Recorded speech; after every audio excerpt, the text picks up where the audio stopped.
Peace, love, and light, everyone. I hope all is well. This is your girl, Serena Wills, and welcome. Welcome to another segment of literary artistry. So, for those who don't know who I am a self published author, a poet, a spoken word artist, and a publishing coach. And today, today, yes, I brought back the infamous Triptych poem. Triptych, yes. So, for those who have watched other seasons, I did part one of how to write a triptych in season four. So, I invite you to go back and look at the first part. So, I said, I'm going to come back and I'm a woman of my word, and I'm going to do another part of the same poem to break down how to write a triptych. Now, there are people out there staring at the screen and they're like, we don't even know what a triptych is. So, what is that, Serena? All right. A triptych is a poem, a form of poetry, and there are over 50 forms of poetry and counting in the world. And a triptych is one of the patterned poems. And it's a real, talk about a rhythm happening. Yes. So a triptych is when you are taking three poems. So we have poem number one is in this first column, poem number two is in the second column, poem number three is in this third column. But the goal is you're writing them together because together they're going to create the master poem. Yeah. So how does one write a triptych? I'll do a little bit of a recap. When I was first introduced to this form of poetry, it was in the Writing to Wellness class, which is actually by and founded by C. Thomas, Christopher Alexandria Bernard Thomas. And I took this class throughout the pandemic, and every class, Chris would introduce us to a new form of poetry. When I saw this on the screen, some people in the class went off camera. They said, no, they are not. They are not going to um, no, we're not doing that. So, and it wasn't just a triptych. We also had to write the poem metaphorically. Yeah.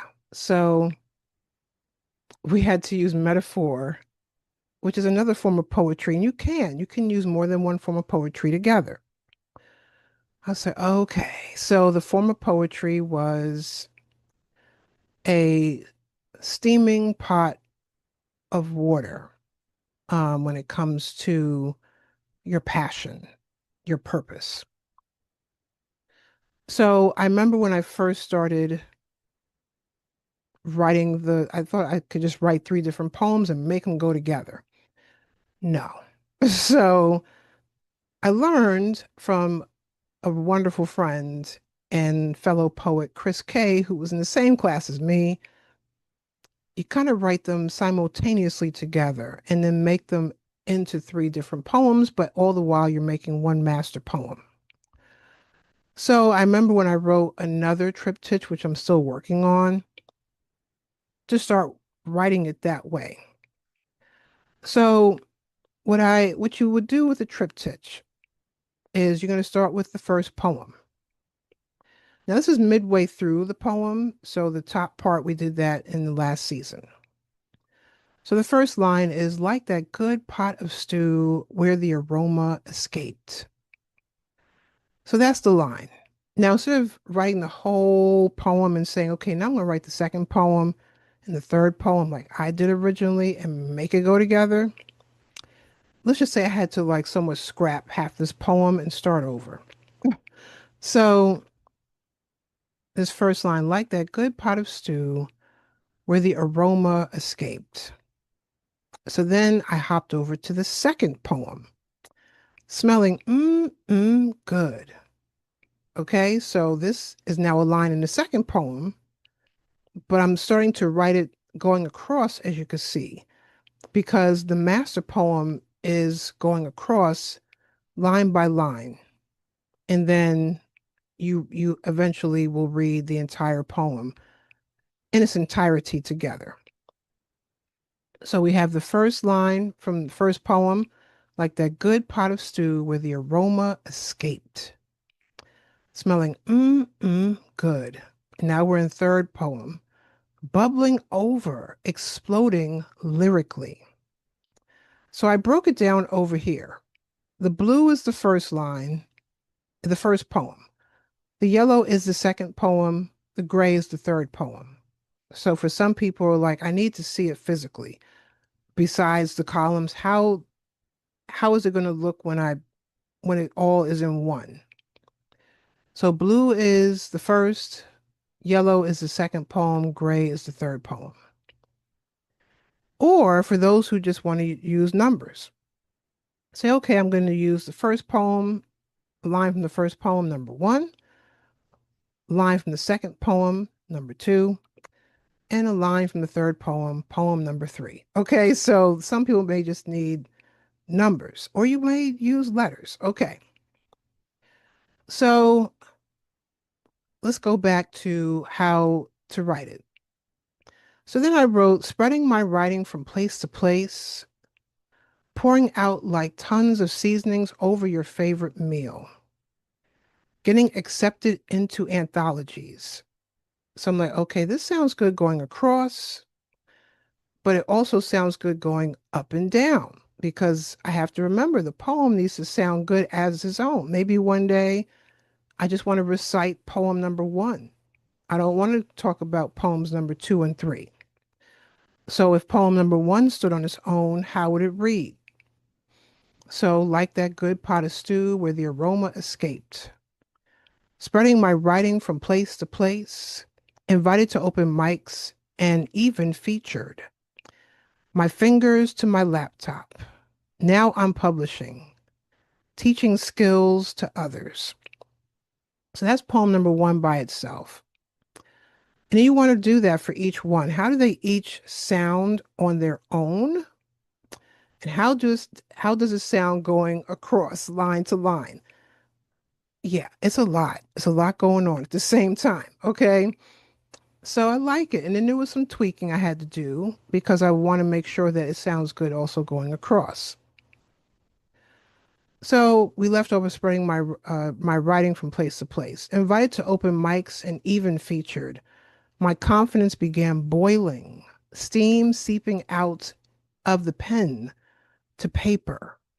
All right, so over here we see the blue is poem number one, the yellow is poem number two, and the gray is poem number three. My fingers to my laptop, spirit yelling internally, keep going. Now I'm publishing. I can help people heal through my poetry and pay it forward, teaching skills to others so they can bless, assisting the masses with their creativity. All right, so let's do a recap. All right. Don't worry, I'm not going to leave y'all hanging because there's still a third part to this poem, so I will come back another time and we will continue our lesson in triptych poetry and I will do the third part.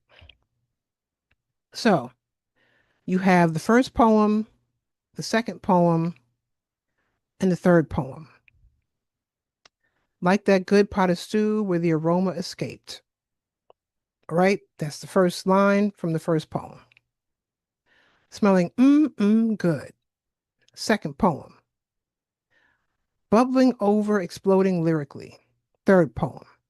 And so on and so forth. And then it's like a typewriter for those who know what a typewriter is. I'm dating myself.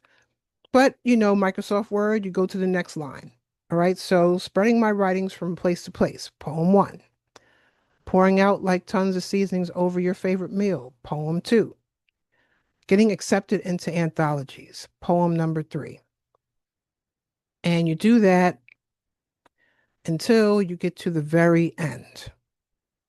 And then what you do is, okay, now I'm going to read it all together and see how it sounds and say, oh, you know what? I don't like how that word sounds. Let me go back over to the columns and let me see if I could tweak. And I remember I had to tweak some things because as I read it as a master poem, it wasn't making sense. So I had to keep tweaking it. This is what you call a more complex poem, okay? And for some, like my dear friend Chris K, who has an amazing mind and logically could just think that way, nailed it on the first time, while the rest of us struggled. But all together, and like I said, it's not the whole poem, this is the second part of the poem. Let's see how it sounds. Like that good pot of stew where the aroma escaped, smelling good, bubbling over, exploding lyrically, spreading my writing from place to place, pouring out like tons of seasonings over your favorite meal, getting accepted into anthologies, invited to open mics, and even featured. My confidence began boiling, steam seeping out of the pen to paper, my fingers to my laptop, spirit yelling internally, keep going. Now I'm publishing. I can help people heal through my poetry, pay it forward, teaching skills to others so they can bless, assisting the masses with their creativity. We'll just put a dot, dot, dot on the end of that because it's to be continued. Okay. So this is a triptych. I encourage you to try. Okay. That is your challenge. Try. Say, all right, how do I do this? You can get a notebook if you like to long write. I love to do the long way of writing. I just love to handwrite my poetry first. And you could use columns. Some people just use a page and say poem number one will be on one page, poem number two will be on a second page, and poem number three will be on a third page. And go from there. And then just tweak it. It's like a dance. Just working it out bit by bit until you're like, oh, this flows. It flows going up and down vertically and it flows horizontally going across. All right, so that is Triptych Part 2. All right, so stay tuned for the next part. We'll probably come back next season and talk about that. All right, so for those who would like to learn more about poetry, would like to check out my poetry books, classes I offer, workshops, and so much more, you can reach out to me or follow me on social media, Divine Wright, DivineWryte, across social media platforms, except for Facebook. I am / Serena Wills, my full name, SerenaWills, all one word. Or you can go to my website, serenawills.com, SerenaWills.com, and you could check out different events. A lot of my workshops and classes nowadays are virtual. That way, anyone can attend, no matter where you are in the world. All right, so remember, this is a triptych. It's a form of poetry. There's over 50 forms of poetry. And yes, you are allowed to have multiple forms of poetry into one poem. Like this one is also a metaphoric poem as well. All right, and let me know if you write a triptych or attempt to write a triptych. Reach out to me. I would love to see how you conquered the triptych and how you feel about your poem. All right. So thank you all for tuning in. Take good care and bye for now. And good luck with that triptych. Bye.